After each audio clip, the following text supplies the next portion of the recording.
Welcome to the Literary Batman. I'm Victor, and I like Batman a lot. I've been collecting Batman for the past 15 years, and now I want to share those stories with you. Today we're going to visit Tom King's Batman universe and look at I Am, which is his second volume. Let's go to our back shelf and see if we can find it.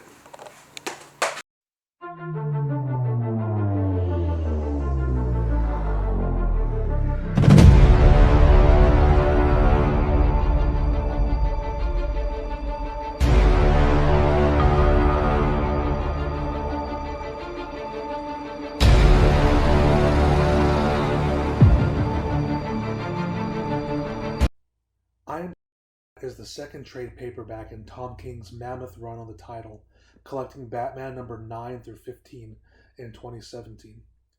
While the last volume dealt with Gotham-wide threats, this one laser focuses on Batman's psyche as he assembles a team to invade Santa Prisa and steal the Psycho Pirate from Bane. A majority of this book fits the action between letters that Batman and Catwoman wrote for each other. This is the true beauty of the volume since it demonstrates a mastery of the craft of comic writing, telling two stories concurrently with the words and images weaving in and out of sync with each other. It is quite marvelous to behold. Tom King spends one issue describing why Batman needs the Psycho Pirate and assembling his team. The Psycho Pirate is able to use his mask to manipulate people's emotions. Batman needs this treatment for Gotham Girl, who was mentally damaged from the previous volume's battle. Bane is using the pirate to calm himself and free himself from his bloodlust. Through a series of trials with each Arkham inmate, including a hilarious reveal that the Commissioner Gordon was really just the character Punch in disguise, Batman assembles the team. The ventriloquist, Bronze Tiger, Punch, and Julie. He meets his last choice in much the same manner as he met the Joker in The Killing Joke, and frees Catwoman to help him. Batman enters Santa Prisa airspace in his jet with a message that becomes a mantra. Bane, I've come for the Psycho Pirate. I need him to save somebody that needs to be saved. Turn him over and I go away. Refuse to turn him over and I will break your damn back. After being shot down, crash landing on the island, and fighting an army, he is brought before Bane. While repeating his mantra, he allows himself to be mercilessly beaten by Bane and thrown in a cell. He makes quick work of his holdings and lets Catwoman into Bane's compound with Ventriloquist. It appears that his defeat was orchestrated as a distraction to allow the others to reach the island safely. Leaving the Ventriloquist in the sewers, the Bat and Cat get into position near Bane. The Bronze Tiger brings Punch and Julie to Bane as a gift and asks for advice on how to kill Batman for the League of Assassins.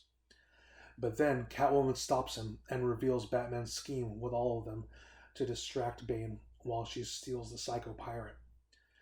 By betraying them, she has placed herself next to Bane. In an action-heavy next issue, Batman fights his way to Bane while narrating a letter to Catwoman. That's the whole issue. It is at once heartrending and visually stunning. Batman fights Bane once again and is beaten down as he describes their similar struggles of trying to quell their inner demons.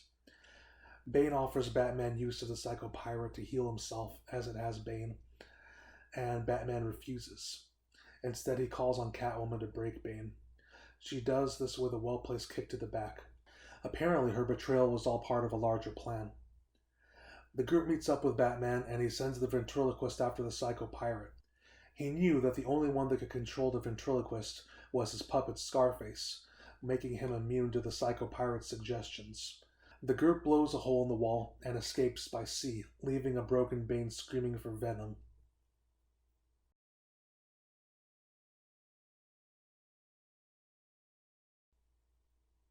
Tom King's Bane is completely different from all other depictions of him. Drawing heavily from Colonel Hertz in Apocalypse Now, Bane appears as a shadowed figure, completely naked, and given to speaking in painfully slow sentences. Since his first appearance, he has never seemed more like a force of nature than as depicted here. Batman, on the other hand, comes across as a tightly wound martyr who sacrifices his body for the greater good. His actions are contrasted by his heartfelt letter to Catwoman, where he makes retconning proclamations that are no doubt meant to demonstrate Tom King's contemplative take on Batman and to rile up the fan base. Here's the big one.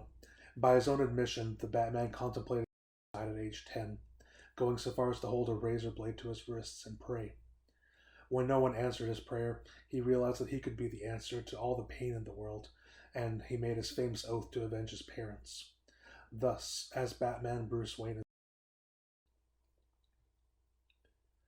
Before we move on, commendation has to be given to Mikel Janin, whose realism of character and use of space is extraordinary. I'll give you one example. When Batman is locked in Bane's old cell and is quickly filling with water, he goes into a tight frame to show Batman smashing the wall with his fists. He then moves towards long panels that stress the height Batman has to climb, and then finally a full page showing him cracking his back into place.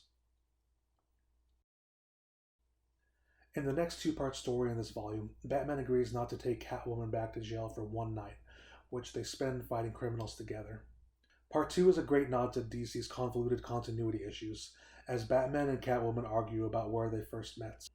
Batman remembers it as during their Golden Age meetup on a boat, while Catwoman remembers it as Batman Year 1 depicted. The ship versus the street. This is a playful game that they keep up throughout the series.